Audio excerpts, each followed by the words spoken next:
নতুন সংবিধান ছাড়া নির্বাচনে যাবে না এনসিপি, বললেন নাহিদ ইসলাম।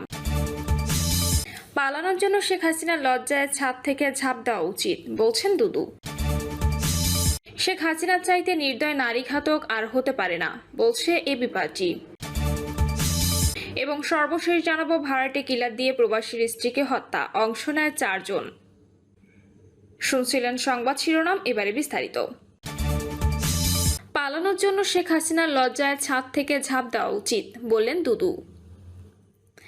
শেখ হাসিনা যেভাবে পালিয়েছেন সে লজ্জায় তার ছাদ থেকে ঝাঁপ দেওয়া উচিত বলে মন্তব্য করেছেন বিএনপির ভাইস চেয়ারম্যান শামসুজ্জামান দুদু। শামসুজ্জামান দুদু বলেন, গত 100 বছরে এমনভাবে কোনো পলাতক ব্যক্তির ইতিহাস নেই। শেখ হাসিনা যেভাবে পালিয়েছেন তার তো লজ্জায় ছাদ থেকে ঝাঁপ দেওয়া উচিত। কোনো মহল হাসিনা ষড়যন্ত্রে পা দিচ্ছে উল্লেখ করে তিনি বলেন, যারা বলে পিআর বা অমুক তমুক তারা আসনে নির্বাচনকে ভণ্ডুল করতে চায়। নির্বাচন না হলে আবার স্বৈরতন্ত্রে ফেরত যাওয়ার একটা লক্ষণ দেখা দেবে। কোনো মহল বুঝে কিংবা না বুঝে হাসিনা ষড়যন্ত্রে পা দিচ্ছে, কারণ হাসিনা চায় না নির্বাচন হোক। নির্যাতনের কারণে খালেদা জিয়ার পুত্র আরাফাত রহমান কোকো মৃত্যুবরণ করেছেন। স্বৈরতন্ত্রের পতন মানে গণতন্ত্র ফিরে আসবে, গণতন্ত্র ফিরে আসবে মানেই একটি নির্বাচন। গণতন্ত্র উত্তরণের জন্য নির্বাচনের বিকল্প নেই। শামসুজ্জামান দুদু বলেন, কেউ বলছে এক দলকে বাদ দিয়ে আরেক দলকে ক্ষমতায় আনার জন্য গণঅভ্যুত্থান হয়নি। স্বৈরতন্ত্রের পতন হলে গণতন্ত্র আসবে। গণতন্ত্রের উত্তরণের জন্য নির্বাচন করে যে কোনো দল ক্ষমতায় আসতে পারে। একটা দল কেন, যে কেউ, দেশবাসী যাকে ভোট দেবে সেই আসবে। তরুণদের দল এনসিপি কে ভোট দিলে তারাই ক্ষমতায় আসবে। মানুষ ভোট না দিলে এনসিপি আসবে কিভাবে? অন্য দল আসবে। বিএনপির এই নেতা বলেন, দেশনেত্রী খালেদা বলেছেন যে কোনোভাবে জাতীয় ঐক্য বজায় রাখতে হবে, গণতন্ত্র রক্ষা করতে হবে, বিভেদ করা যাবে না। আমাদের ঐক্যবদ্ধ থাকতে হবে যতক্ষণ পর্যন্ত আমরা গণতন্ত্রে না ফিরি। নয়তো আমাদের পার্শ্ববর্তী একটা দেশ রয়েছে যারা সারাক্ষণ আমাদের বিরুদ্ধে বলে যাচ্ছে, এখনো বলছে আমাদের সবচেয়ে কুলাঙ্গার তথাকথিত প্রধানমন্ত্রী এত টাকা চুরি করেছে যা কেউ করে না। এতগুলো ছেলে মেয়েকে তিনি গণহত্যা করেছেন, অথচ তাকে ভারত আশ্রয় দিয়েছে। শেখ হাসিনার চাইতে নির্দয় নারী ঘাতক আর হতে পারে না, বলছে এবি পার্টি। আমার বাংলাদেশ পার্টির চেয়ারম্যান মুজিবুর রহমান মঞ্জু বলেছেন, জুলাই গণঅভ্যুত্থানের 34 দিনের নৃশংসতা যেই দেখবে সেই বলবে বিশ্বের শেখ হাসিনার চাইতে নির্দয় ঘাতক নারী আর হতে পারে না। তিনি শেখ হাসিনা সহ সকল খুনি ও সহযোগীদের দৃষ্টান্তমূলক শাস্তির দাবি জানান।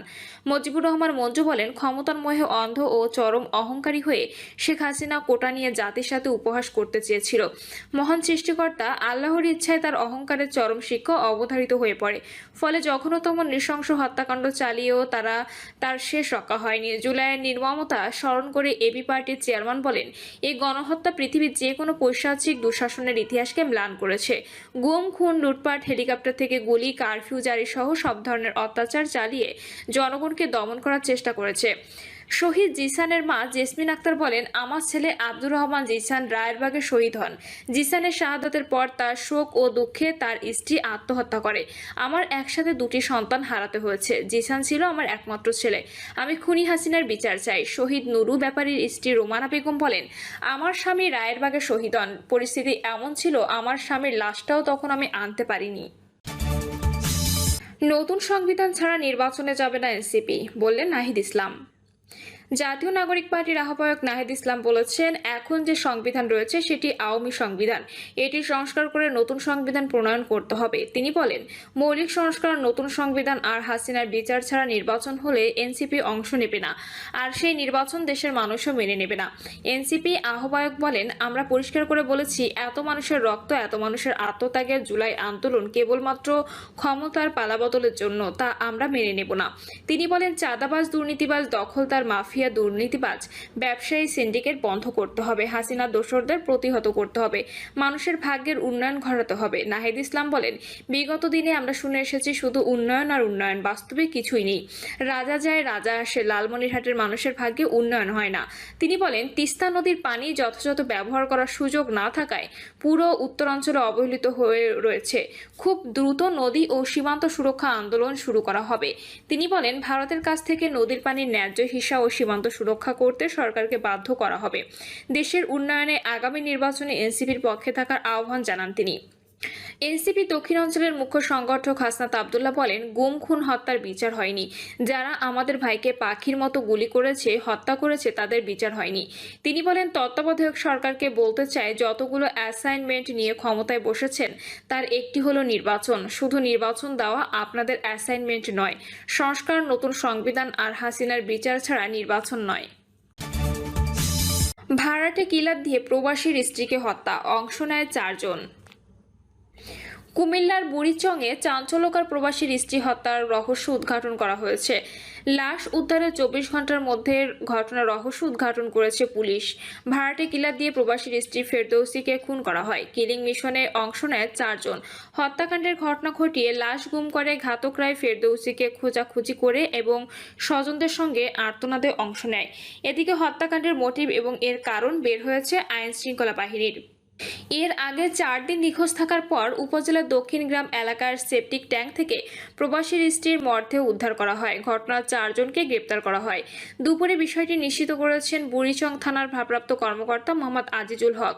পুলিশ জানায়, জমি নিয়ে বিরোধের জেরে 2 লাখ টাকা চুক্তিতে ভাড়াটে খুনি দিয়ে প্রবাসীর স্ত্রী ফেরদৌসী বেগমকে হত্যা করা হয়। ওই নারীকে শ্বাসরোধে হত্যার পর ঘাতকরা প্রথমে মাটি খুঁড়ে লাশ পুঁতে রাখে। পরে রাত 2টায় তারা আবার গোপন বৈঠক করে। এতে পরিকল্পনা অনুযায়ী লাশ বস্তায় ভরে সেপটিক ট্যাঙ্কে ফেলে দেওয়া হয়, কিন্তু তাকে হত্যার সময় কিছু রক্ত ছিটকে গাছের পাতার মধ্যে লেগে থাকে। ঘটনাস্থল পরিদর্শন করে কুমিল্লা ডিবির একটি টিম সেই গাছের রক্তের ছিটা থেকে তদন্ত শুরু করে। পরে মোবাইল টেকনোলজির মাধ্যমে সন্দিগ্ধ ঘাতক চিহ্নিত করা হয়। এরপর অভিযানে একে একে বেরিয়ে আসে 4 জনের নাম। এই ঘটনায় নিহত ফেরদৌসীর ছেলে ইকরামুল হাসান বাদী হয়ে বুড়িচং থানায় একটি হত্যা মামলা করেন। মামলার পর বুড়িচং থানা পুলিশ প্রথমে নিহত প্রবাসীর স্ত্রী নুরুজাহান বেগমকে আটক করে। পরে অভিযান চালিয়ে আরও 3 জনকে গ্রেপ্তার করা হয়েছে। দুপুরে আসামিরা আদালতে স্বীকারোক্তিমূলক জবানবন্দি দিয়েছেন। গ্রেপ্তারকৃতরা হলেন দক্ষিণ গ্রামের জাহাঙ্গীর আলমের স্ত্রী নূরজাহান বেগম, একই গ্রামের মোহাম্মদ সোলাইমান ওরফে তনু মিয়ার ছেলে আনোয়ার, মমতাজউদ্দিনের ছেলে রুবেল আহমেদ মিন্টু ও খোরশেদ আলমের ছেলে মোহাম্মদ মাইনুদ্দিন জিল্লু। ওসি আজিজুল হক জানান, রাজাপুর ইউনিয়নের দক্ষিণ গ্রামের দক্ষিণপাড়া সৌদি আরব প্রবাসী শামসুল হক আলমের স্ত্রী ফেরদৌসী বেগম নয়ন ও যা নূরজাহান বেগমের মধ্যে বাড়ির পাশের একটি জমি নিয়ে পূর্ব বিরোধ চলছিল। বিষয়টি নিয়ে কোনো ধরনের সুরাহা না হওয়ায় ফেরদৌসী বেগমকে হত্যার পরিকল্পনা করেন যা নূরজাহান বেগম। পরিকল্পনা অনুযায়ী পাশের এলাকার মাদকসেবী আনোয়ার হোসেনের সঙ্গে 2 লাখ টাকার হত্যা চুক্তি করা হয়। চুক্তি অনুযায়ী আনোয়ার হোসেনের সঙ্গে মমতাজউদ্দিনের ছেলে রুবেল আহমেদ মিন্টু ও খোরশেদ আলমের ছেলে মোহাম্মদ মাইনুদ্দিন জিল্লু এই দুজনকে যুক্ত করেন। চুক্তি অনুযায়ী গত 27 জুন সকালে ফেরদৌসী বেগমকে বাড়ির পাশের একটি নির্জন বাগানে হত্যা করে মরদেহ সেপটিক ট্যাঙ্কে ফেলে দেয়। ফেরদৌসী বেগম নিখোঁজের পর থেকে পরিবারের সদস্যরা বিভিন্ন স্থানে খোঁজাখুঁজি সহ থানায় সাধারণ ডায়েরি করে।